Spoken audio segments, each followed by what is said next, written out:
News और मैं हूं आपके साथ मोनिका। तो चलिए देखते हैं मुरैना की ताजा खबरें। बाजरा खरीदी के लिए किसानों का पंजीयन शुरू किया जाए। बाजरा खरीदी के लिए किसानों का पंजीयन शुरू किया जाए और कृषि उपज मंडियों में कैंटीन और विश्राम गृह चालू कराए जाएं। ये मांग सोमवार को भारतीय किसान संघ ने कृषि राज्य मंत्री गिरिराज दंडोतिया को ज्ञापन सौंपकर की। किसान संघ के जिलाध्यक्ष सतीश तिवारी ने बताया कि पटवारी किसानों की फसल का सर्वे घर बैठकर कर रहे हैं, जिससे फसल की जानकारी गलत दर्ज हो रही है और किसान फसल बेचने को परेशान है।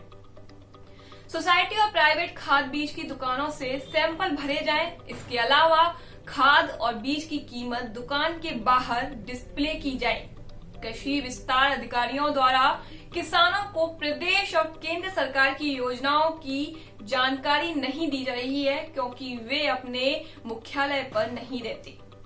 किसानों को कृषि कार्य के लिए 16 घंटे बिजली उपलब्ध कराई जाए। कुम्हेरी, अट्टा, सांटा, हार, गांगोली, हडबासी में बिजली का अधूरा पड़ा कार्य जल्द पूरा किया जाए। किसानों का केसीसी यानी किसान क्रेडिट कार्ड ऋण माफ किया जाए, क्योंकि किसान डिफॉल्टर हो रहे हैं। ज्ञापन सौंपने वालों में धीरेन्द्र सिंह तोमर, अशोक सिंह तोमर, राजेंद्र सिंह तोमर, रामपाल सिंह तोमर, अंगद सिंह लोधी, राकेश शर्मा और भी कई लोग शामिल रहे। खुदी सड़कें, बदहाल कॉलोनियां, सैकड़ों लोगों ने निगम ऑफिस घेरा। निगमायुक्त के स्टेनों को पहनाई फूलमाला। माधोपुरा से अंबा बाईपास तक 1.5 किलोमीटर सड़क बनाने की मांग जोर पकड़ती जा रही है। घोषित कार्यक्रम के मुताबिक सोमवार को सुबह 11 बजे प्रभावित 3 वार्डों के करीब 25 लोग विरोध स्वरूप निगम कमिश्नर और महापौर को माला पहनाने के लिए नगर निगम कार्यालय पहुंचे, लेकिन निगम कमिश्नर टीएल बैठक के लिए निकल चुके थे, इसलिए वे कार्यालय में नहीं मिले। उधर महापौर भी अपने कार्यालय में नहीं मिले थे।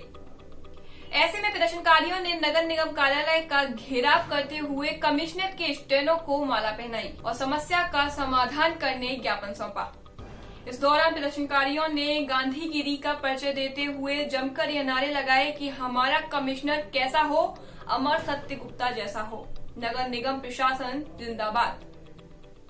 ज्ञापन सौंपने के बाद प्रदर्शनकारी पूर्व पार्षद दिलीप राठौर के नेतृत्व में कलेक्टोरेट में कमिश्नर को माला पहनाने के लिए जा रहे थे, लेकिन वहां मौजूद पुलिस अधिकारी ने उन्हें सोशल डिस्टेंस की बात कही, तो इस पर प्रदर्शनकारियों ने कहा कि 30 अगस्त को जीवाजीगंज में केंद्रीय मंत्री नरेंद्र सिंह तोमर का कार्यक्रम था, जहां सैकड़ों भाजपा कार्यकर्ताओं की भीड़ थी।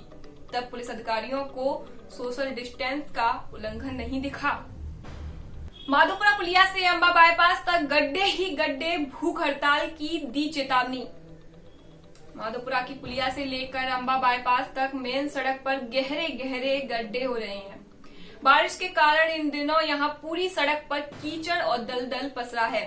इस हाल में वार्ड क्रमांक 14, 15 और 19 में रहने वाले 25,000 से अधिक लोगों का न केवल आवागमन प्रभावित है, बल्कि आए दिन बाइक सवार दुर्घटना का शिकार हो रही हैं, क्योंकि इस मार्ग पर थोक और खेरी सब्जी मंडी भी संचालित है, जहां रोजाना सैकड़ों लोगों का आवागमन रहता है। 3 वार्ड के प्रभावित लोगों ने जिला प्रशासन को चेतावनी दी है कि अगर आगमन के लिए इस मार्ग पर तत्काल मिट्टी और मुरम नहीं डलवाई गई तो जल्द ही कलेक्टोरेट पर क्रमिक भूख हड़ताल करेंगे, चाहे जिला प्रशासन इसकी अनुमति दे या ना दे। प्रभु श्री राम की चरण पादुका सिर पर धारण कर पूर्व विधायक ने किया उपचुनाव का शंखनाद। 9 दिवसीय श्री राम मंदिर शिलान्यास रथ यात्रा रविवार को जीवाजीगंज स्थित राम जानकी मंदिर से शुरू हुई यात्रा को केंद्रीय मंत्री नरेंद्र सिंह तोमर ने हरी झंडी दिखाकर रवाना किया। इस अवसर पर भाजपा के प्रदेश अध्यक्ष और खजुराहो सांसद वीडी शर्मा प्रमुख रूप से उपस्थित रहे। इस यात्रा का उद्देश्य अयोध्या में बनने वाले विश्व के तीसरे सबसे बड़े मंदिर श्री राम मंदिर के शिलान्यास निर्माण उत्सव को जन जन तक पहुंचाना है। श्री राम मंदिर निर्माण उत्सव रथ यात्रा में पूर्व विधायक रघुराज कंषाना ने अष्ट धातु की चरण पादुका विराजमान कराई। यह रथ यात्रा गांव-गांव पहुंचकर श्री राम मंदिर के निर्माण उत्सव को जन जन तक पहुंचाएगी। इसके बाद चरण पादुकाओं को अयोध्या पहुंचाया जाएगा। रथ यात्रा में 10 से 12 लोगों की टीम चल रही है, जो रात्रि विश्राम के दौरान गांव-गांव भजन संध्या करेगी। इस अवसर पर केंद्रीय मंत्री श्री तोमर ने कहा कि उपचुनाव में भाजपा के सभी उम्मीदवार जीतकर फिर से विकास कार्यों को बढ़ावा देंगे। इस अवसर पर पार्टी के जिला अध्यक्ष योगेश पाल गुप्ता, महापौर अशोक अर्गल, सभापति अनिल गोयल, संजीव सिंह कंशाना, उदयवीर सिंह सिकरवार, राम नरेश शर्मा, राजेश शर्मा, रामवीर कंशाना और कई लोग उपस्थित रहे। एक घंटे के अंतराल पर चंबल में छोड़ा पानी, बढ़ा जल स्तर। कोटा बैराज से चंबल में अलग अलग समय में 7,33,000 क्यूसेक से अधिक पानी छोड़े जाने से राजघाट पर जल स्तर तेजी से बढ़ रहा है। चंबल में बढ़ते हुए पानी को देखकर प्रशासन सतर्क है और किनारों के गांवों में भी अलर्ट करा दिया गया है। सोमवार शाम चंबल में राजघाट पर जलस्तर 129.7 मीटर दर्ज किया गया है, जबकि यहां खतरे का निशान 138 मीटर पर है। इसके बाद चंबल में हालात बेकाबू हो जाते हैं। यहाँ बता दें कि एक सप्ताह पहले भी चंबल में 3,60,000 क्यूसेक पानी छोड़ने से बाढ़ के हालात बने थे, लेकिन दूसरे दिन से जलस्तर कम होने लगा था। इस बार भी अधिकारी ये मान रहे हैं कि पानी की मात्रा भले ही अधिक है, लेकिन 4 घंटे में भी करीब एक घंटे के अंतर से पानी छोड़ा गया है, इसलिए जलस्तर नुकसान पहुंचाने की स्थिति में नहीं पहुंच पाएगा। लेकिन फिर भी किसी भी आपदा स्थिति से निपटने के लिए पुलिस प्रशासन और होमगार्ड सतर्क है और रेस्क्यू टीमें अलर्ट पर रखी गई हैं। चंबल में बाढ़ के हालात बनने पर 70 से 100 गांव प्रभावित होते हैं। सबलगढ़, कैलारस, जौरा, मुरैना, अंबा और पोरसा तहसीलों के गांवों पर बाढ़ का असर पड़ता है। सबलगढ़ में करीब 1 दर्जन ग्राम पंचायतें और लगभग 1.5 दर्जन गांव चंबल में बाढ़ की स्थिति बनने पर चपेट में आते हैं। मुरैना और जौरा के भी इतने ही गांव प्रभावित होते हैं। अंबा और पोरसा में भी गांव प्रभावित होते हैं। इनमें सुख ध्यान का पुरा, चुसलई, सैद का पुरा, लोधावली और भी कई गांव शामिल हैं। मुनादी भी कराई जा सकती है। चंबल में जलस्तर का अध्ययन मंगलवार को सुबह करने के बाद प्रशासन मुनादी और अन्य सतर्कता उपाय बरत सकता है। होमगार्ड के कमांडेंट अजय सिंह के अनुसार हमारे जवानों के साथ राज्य आपदा प्रबंधन समिति के जवान किसी भी स्थिति से निपटने को तैयार हैं। 1000 हेक्टेयर सरकारी जमीन जोत रहे दबंग, हाईकोर्ट का आदेश फिर भी नहीं हटाए कब्जे।